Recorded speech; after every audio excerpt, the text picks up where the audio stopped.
Verso 16. Aí Jesus começa a tocar na ferida mesmo.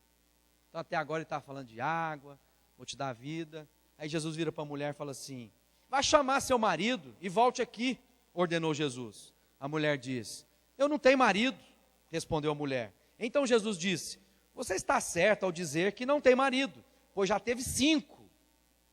E este que você tem agora não é de fato seu marido. Sim, você falou a verdade, a mulher respondeu. Agora eu sei que o Senhor é um profeta. Os nossos antepassados adoravam a Deus nesse monte, mas vocês judeus dizem que Jerusalém é o lugar onde devemos adorá-lo. Então a mulher agora começa a entrar no âmbito religioso. Então ela tocou na moralidade dela, ela começa a falar de que, estou vendo que o Senhor é um homem de Deus, e aqui eu já sei que a gente, lá na nossa tradição, a gente pode adorar nesse monte, mas vocês dizem que há um lugar certo na adoração, e aí a gente tenta trabalhar a nossa vida imaginando que é a religião que vai produzir solução nos meus 6 casamentos e partindo para o 7º. Que é o que Jesus falou para essa mulher: olha, você está tentando viver sua vida, você já teve 5 homens, tem um agora que também não é seu. Então às vezes Deus está falando para mim e para você: olha, o que você está tentando viver, está te levando para um buraco, depois para outro, depois para outro, e se tornou um círculo, ou um ciclo vicioso na sua vida, que você precisa romper.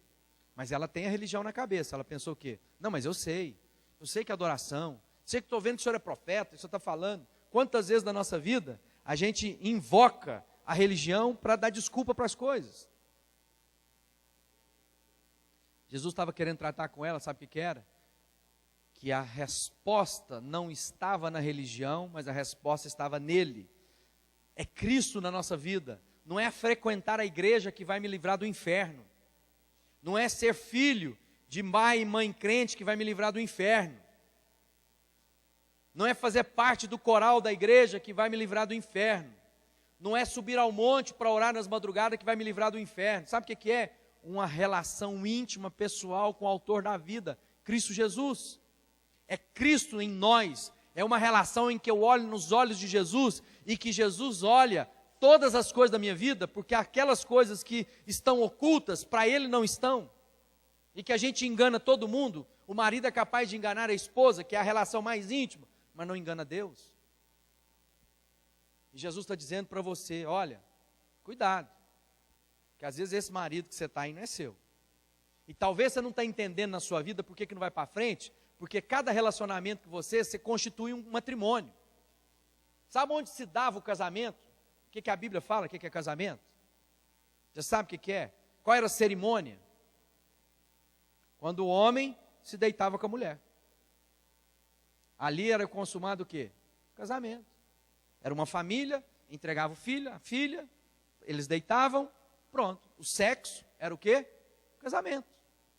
Então por isso que tem tanta gente perturbada, tantos jovens que estão cada vez mais perturbados, porque contraem casamento, separam casamento, contraem esse casamento. E agora não estou falando de quem foi no cartório, registrou essa relação, eu estou falando da relação que às vezes está lá nas boates, nos bares, nas lanchonetes, nas festinhas, onde a coisa já não tem mais sentido.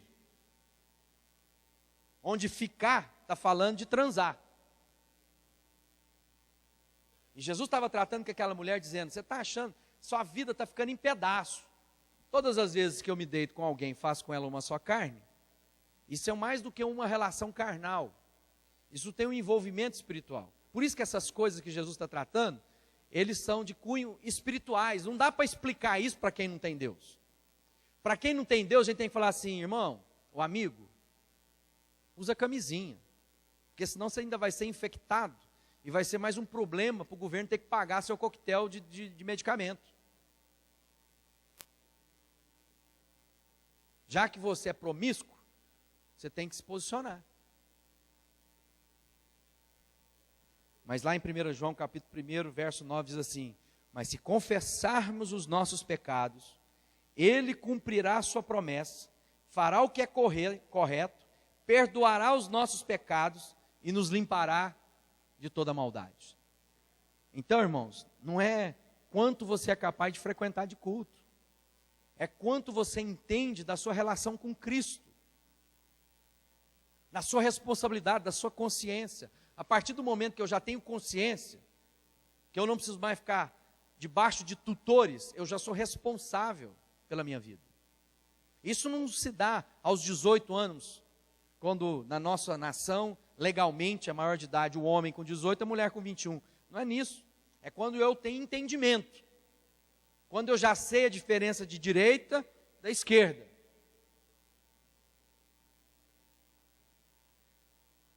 Verso 21. Jesus disse: mulher, creia no que eu digo. Chegará o tempo que ninguém vai adorar a Deus, nem nesse monte, nem em Jerusalém. Vocês, samaritanos, não sabem o que adoram, mas nós sabemos o que adoramos, porque a salvação vem dos judeus.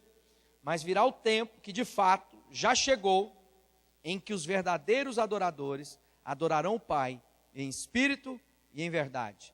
Pois esses são os que o Pai quer que o adorem. Deus é espírito, por isso os que o adoram devem adorá-lo em espírito e em verdade. A mulher respondeu: eu sei que é o Messias, chamado Cristo, que tem que vir. E quando ele vier, vai explicar tudo para nós. Então Jesus afirmou: pois é, eu sou que estou falando com você. Eu sou o Messias. Então Jesus vem e descortina diante daquela mulher que tinha uma intenção. Ela estava lá esperando. Não, a gente está esperando o Salvador. Nós estamos esperando o Messias, o que vem da parte de Deus. Nós estamos aqui porque há uma promessa.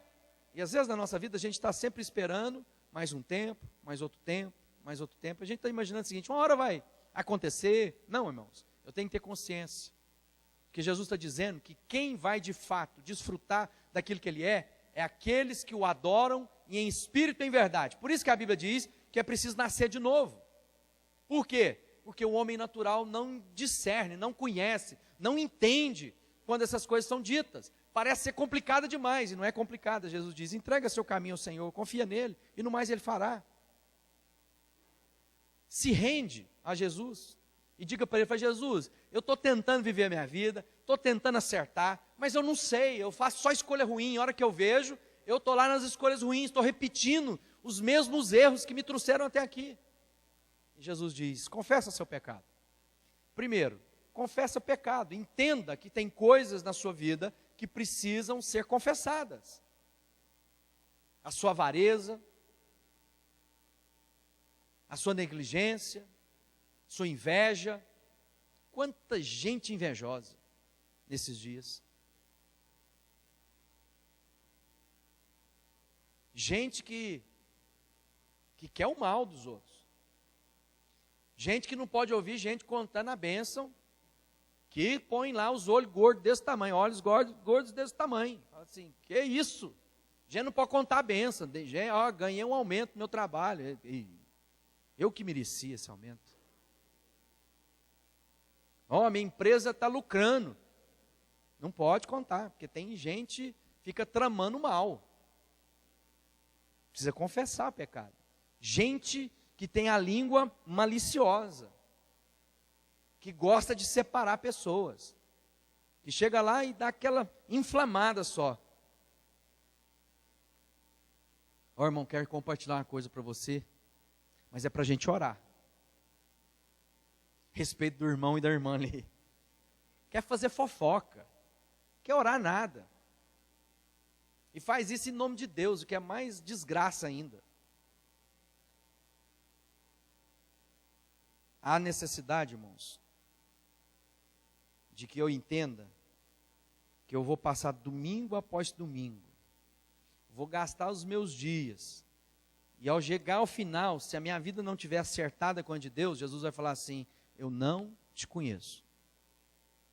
Porque tinha gente expulsando demônio, curando os enfermos, chamando Jesus de Senhor, e ele diz: eu não te conheço. Porque a Bíblia diz assim: quem vive na prática do pecado, não conhece a Deus. Pecado na vida do cristão é acidente, não é estilo de vida.